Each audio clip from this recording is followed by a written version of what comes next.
5 जनवरी को दोपहर की कुछ बड़ी खबरों के साथ पेश है हमारा bulletin. Balaghat collector doctor Girish Kumar Mishra ने पत्रकारों से की कलेक्ट्रेट भवन में चर्चा। इस दौरान मतदाता सूची अपडेट करने के अलावा जिन मुख्य विषय पर उनके द्वारा चर्चा की गई उनमें लालबर्रा स्थित सोनेवानी को अभ्यारण्य के रूप में विकसित किए जाने पर बड़ी और महत्वपूर्ण जानकारी कुछ इस प्रकार से दी गई। विस्थापन को लेकर के अभी तो जो हमारे राशि है, हमारे पास जो पुरानी राशि है दक्षिण और नॉर्थ को लेकर के वो 4 करोड़ के आसपास है। मुझे लग रहा है 4 करोड़ जो हमारे पास अवेलेबल है उसमें एक छोटा मोटा कोई भी गांव हम विस्थापित कर सकते हैं विस्थापन को लेकर के। जहां तक सोनावनी अभ्यारण्य का सवाल है, अभ्यारण्य बनाने के लिए मैंडेटरी कुछ रिक्वायरमेंट्स है, जैसे कि एरिया, कॉरिडोर, साथ साथ जो वनग्राम है उनकी सहमति, सभी राजनीतिक जो जनप्रतिनिधि उनकी सहमति, ये सारी सहमति लग करके ये स्टेट वाइल्ड लाइफ बोर्ड और स्टेट लेवल पे कैबिनेट का डिसीजन रहता है। जिले से जो प्रोसेस हुआ है वो सारे प्रोसेस फॉरेस्ट वाले बता सकते हैं। मुझे लग रहा है कि सारे प्रोसेस करके हम लोगों ने भेज दिया है। अब ये डिसीजन राज्य शासन का रहेगा।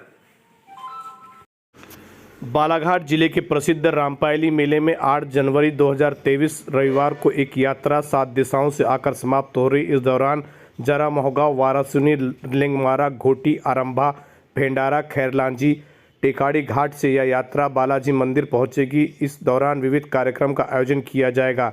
इस विषय में पूरी जानकारी 5 जनवरी को प्रेस वार्ता के माध्यम से आयोजक मंडल के सदस्यों द्वारा कुछ इस प्रकार से दी गई। इस विषय में पूरी जानकारी विस्तार से कार्यक्रम के संयोजक डॉक्टर घनश्याम परते द्वारा दी गई। प्रेस कॉन्फ्रेंस का उद्देश्य था आगामी 8 जनवरी को एक ग्राम मंगल यात्रा रामपायली में संपन्न होने जा रही है। लगभग 7 दिशाओं से यह यात्रा आरंभ होगी, जिसमें जो हमारे प्रमुख केंद्र हैं जरा मोहगांव, वारासिनी, लिंगमारा, घोटी, आरंभा, भेंडारा, खैरलांजी, टेकाड़ी घाट, यहाँ से होते हुए विभिन्न जो रास्ते हैं उनको गांव को कवर करते हुए ये यात्रा रामपायली में आकर संपन्न होगी। सामाजिक समरसता, शिक्षा के प्रति जागरूकता, इस जो मृदा है उसकी उर्वरा शक्ति नष्ट हो रही है उसके प्रति लोगों को जागरूकता, लोगों में जो सामाजिक चेतना की कमी आ रही है उसके प्रति जागरूकता, धर्म में जो लोगों का स्थापित तो कर लेते हैं धार्मिक स्थानों का, लेकिन उनका जो रख रखाव, उचित रख रखाव या कहे कि उनका जो मान सम्मान होना चाहिए, धार्मिक भावना के साथ में जो उनका सम्मान होना चाहिए वो नहीं हो पा रहा। मंदिर बना लिए लोगों ने, बड़े देव की स्थापना कर ली है, मंदिरों की क्रांतिकारी जो नेता हैं या जो इस देश के जो महान विभूतियाँ उनकी मूर्तियाँ स्थापित कर ली हैं, लेकिन उनका मान सम्मान नहीं हो रहा है, मंदिरों में दीपक नहीं जल रहा है। तो लोगों को वो भी एक चेतना जगाना है कि लोगों में जो भावना है उसको स्थापित करते हुए इनका मान सम्मान बरकरार रखें।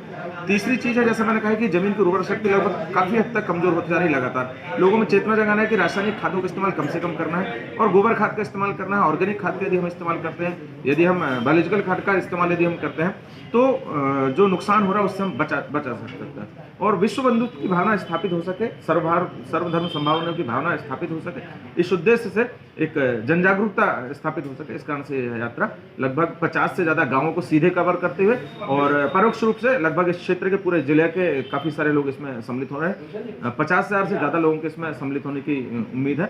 और बालाघाट जिला एवं सत्र न्यायाधीश के मुख्य अतिथि में किया गया मीडिएशन सेंटर का उद्घाटन।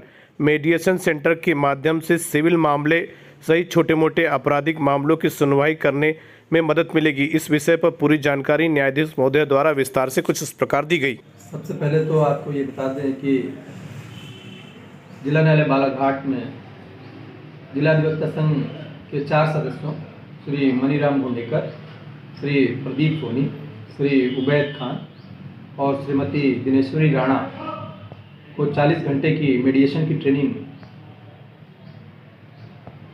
राज्य विधिक सेवा प्राधिकरण द्वारा प्रदान कराई गई है और ये अधिवक्तागण अब ट्रेंड मीडिएटर हैं। जैसा कि दिनों दिन पारिवारिक विवाद बढ़ते जा रहे हैं और बहुत सारे मामले परिवार से संबंधित फैमिली कोर्ट में आ रहे हैं, इसी तरह से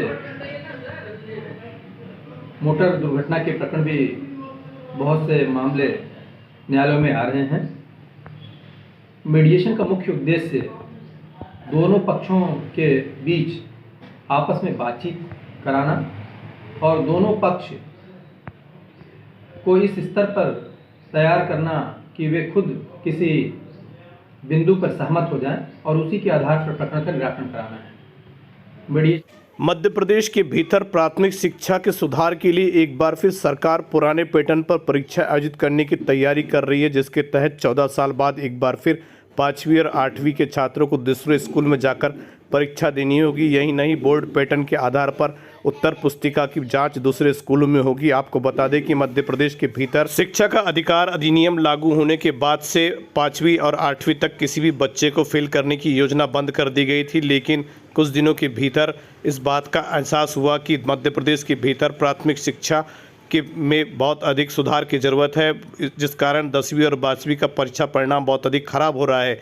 इस बात को देखते हुए एक बार फिर दोबारा मध्य प्रदेश के भीतर 5वीं और 8वीं बोर्ड के पैटर्न पर आयोजित करने और पूरी तरह से पुराने पैटर्न पर यह पूरी पद्धति लागू करने की तैयारी की जा रही है, जो इसी सत्र से शुरू हो जाए।